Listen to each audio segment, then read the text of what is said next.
That I saw. Sat next to me was a boy. We'll call him Matt for the sake of the story. Matt was a pudgy kid with a unibrow, and he was almost 6 feet tall at 14. I recognized him because we had been in summer camp in the 6th grade together. We started talking until class started, but nothing unusual. He asked me about my classes, how my summer was, basic first day chatter. Fast forward a few weeks, and I walked into my English class, surprised to see Matt sitting next to my assigned seat. I remember saying, "Oh, you're in this class too. That's cool."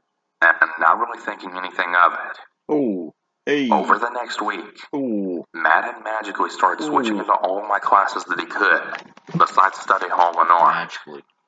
For those 2 classes, every time the bell rang, he would be waiting at the door for me. He would walk with me to my class and try and sit with my friends and I at lunch, which at the time he wasn't in my lunch period. My best friend started to point out that it was kind of creepy that he was following me around, but I didn't really think anything of it. Until one day, I was walking home, and I noticed he was walking up behind me. He asked if he could walk me home, which began to make me feel really uneasy, as I lived on the border of the city 4 miles the opposite direction from his own house. I tried to just play nice, you know, like, "Oh, you don't really live that way. I'm good. Like, it's not that far away." But he would just reply back with, "No, let me walk you.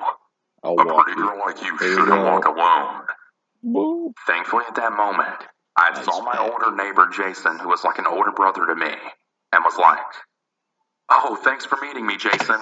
And I grabbed onto his arm like he was helping me. So the next morning when I went to walk to school, he was at the corner waiting for me again. But I noticed he was wearing the same clothes as the previous day. And once again, he lived 4 miles away from me. Over the next month, I started to feel smothered. And I then explained to him that after he told me he liked me, that I wasn't interested, and that I'm only 14. I wasn't interested in dating anyone. You're not going to believe what happened next. He actually pants me in front of everyone in gym class, pulling both my gym shorts as well as my underwear fully down. All he got for it was detention. So let's skip to November. I received a note in my locker, and it was very explicit and very sexual in nature, describing how he wanted to assault me and tie me up. It was very disturbing. I immediately brought it to my principal's attention, who simply just stated, "Oh, well, you know, boys will be boys, and at this age, hormones just really make them wild." I felt so disheartened by this. I called my dad crying about it, because at that point I was so scared, and no one seemed to care. Real scary. I had also brought it to my teacher's attention before all that happened, and that I wanted to move seats, and how I felt uncomfortable.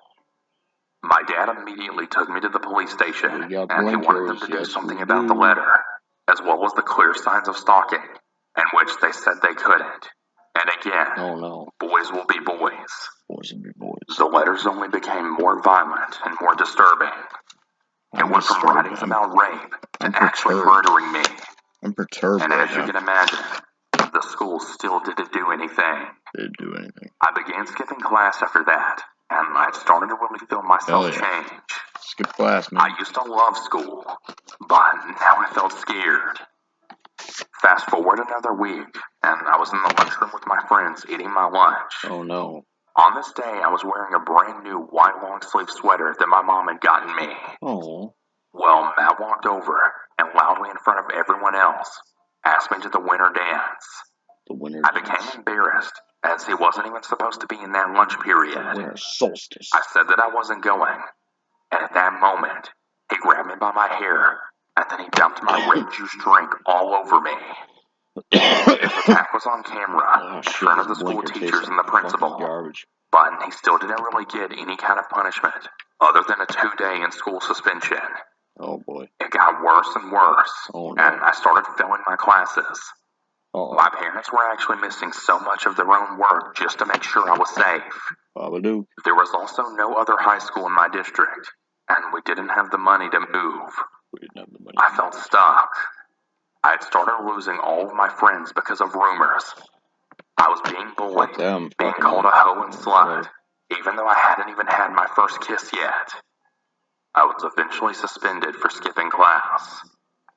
Then one day in February, I was walking to art class.